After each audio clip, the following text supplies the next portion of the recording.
Welcome to Backstage with Richard Ridge. I'm in the Tony Awards suite at the Sofitel NYC, which is the official hotel for the 2019 Tony Awards. And I'm sitting with one of the nominees for Best Actor in a Musical for his uproarious performance as Barry Glickman in the hit musical The Prom. Please welcome Brooks Ashmankas.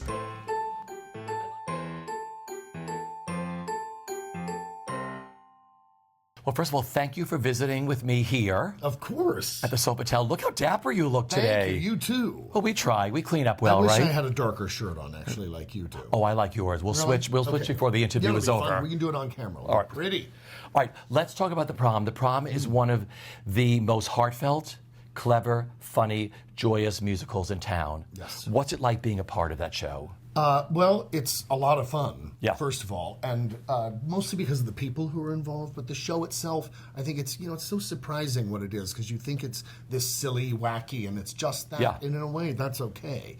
But then it starts to settle into a much more layered, moving, heartfelt type of show with laughs, obviously, and entertaining the whole time.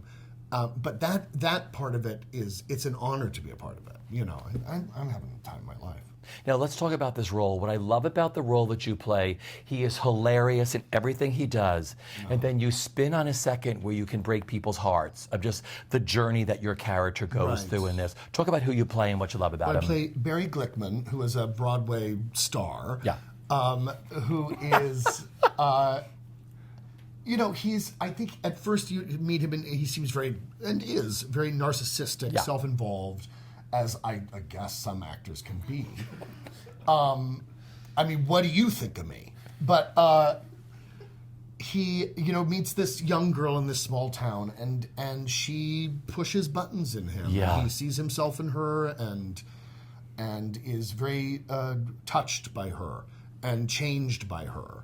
And the fact that, a young person who is so wide open and honest and sort of finds that wide open and honest place in his heart that he still has causes him to be, I think, very overwhelmed and comes to some big cathartic moments for him in the show. And so, which is nice to play because it's not all silliness. Yeah. Although that's fun to do too.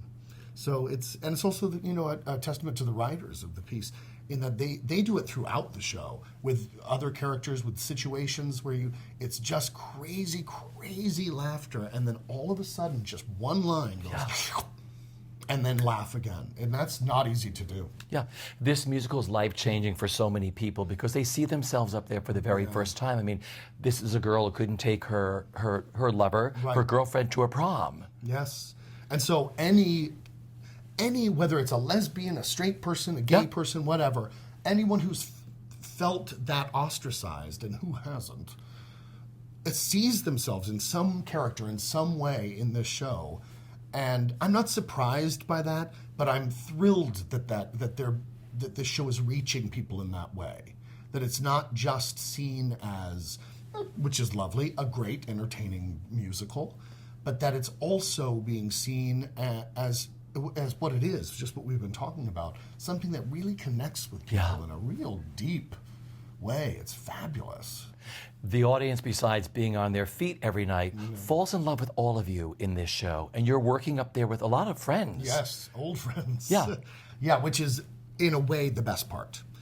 In that you've got Beth Level, Christopher Sieber, Angie Schwartz, who are my cohorts in the show, but also in the show that we're doing backstage. I would not be able to stand up, literally and figuratively, without them. And I think vice versa. Oh, sure. We have known each other for decades. We have worked together in the past, some numerous times, and they're friends of mine. They make me laugh. We just have a great time. It's so great. I also love that the kids in your show, there are 13 Broadway debuts in your show. It's fantastic. And they're so good. Yeah. They're so good. And not that I'm surprised, there are a lot of good young actors, but they inspire me. They do. So you must learn from them. Every night. And they learn from you. Well, we'll see about that. I think they learn about comic timing. Okay. Yeah, certainly not fashion. And, I love the clothes you have in the show. Thank you. Oh, in the show, great. Yeah, I love this too. Thanks. But I certainly hope they're not learning health tips, or like, you should always eat cheese at all times. Totally. Yeah. So this is what, your 14th Broadway show? Yes. I mean, seriously, That's crazy. it must be really great. We all fell in love with you like from your very first show in New York, and we watched how your career has escalated to what it is. Right. It must be so joyous, just like walk down the street, see the marquee, walk through the stage door. Oh, yeah. It never gets boring, does it? No, it's a dream come true. It really is. And I sometimes, before the show, I usually go outside into the alley for whatever reason. Yeah. And to warm up, totally. But I mean it, like 8 times a week. I have a moment where I'm just sort of standing in that alley and I can see people walking, lining up to go through the grating and see them going to the theater. And I sort of forget for a moment that I'm in the show. And then it comes to you and you're wearing this crazy costume and you think, oh, right, this is what I always wanted to do. Like, what goes through your mind, because I had the opportunity, to do a walk-on in your show. You're all there behind the curtain, which is so incredible. Your whole entire company is there getting ready to do this show. Yeah. And then you hear the overture, through the curtain. Everyone starts to. And the excitement, it must be so great for you. That company. Yeah. Not all companies are like that, and I've been lucky with companies. They're all wonderful companies.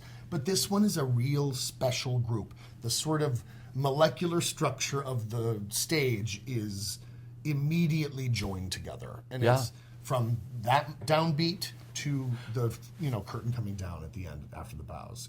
And even walking up the stairs after that. It's a great company. Great.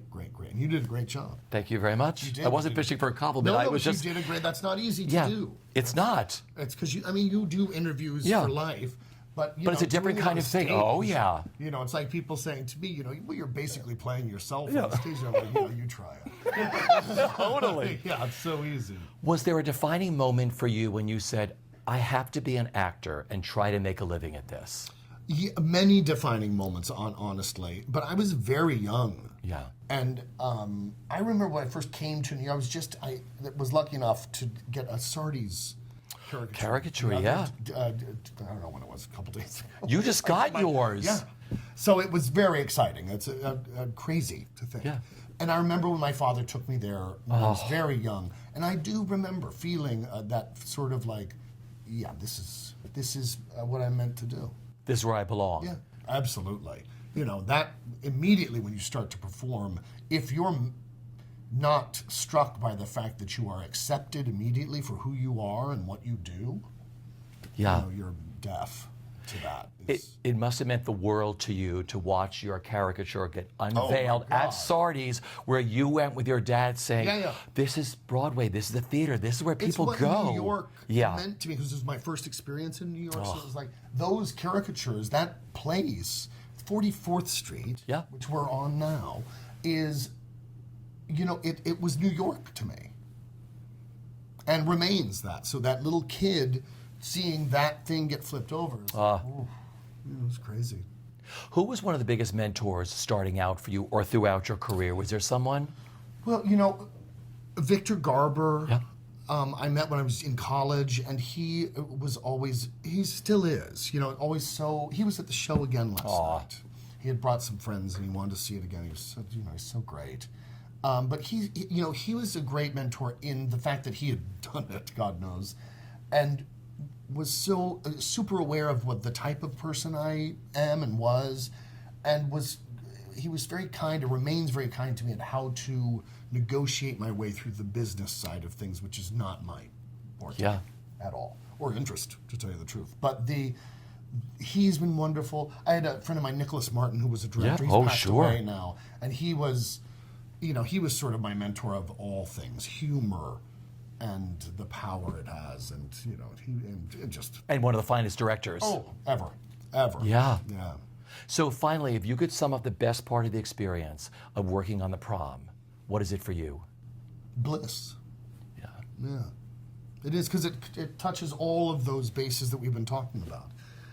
It's a fun thing to do. It's exhausting sometimes, because I'm not young. But it's worth it, When I'm on stage doing it, I'm not tired, and I'm not exhausted or annoyed or dry or whatever it is, even though I might be.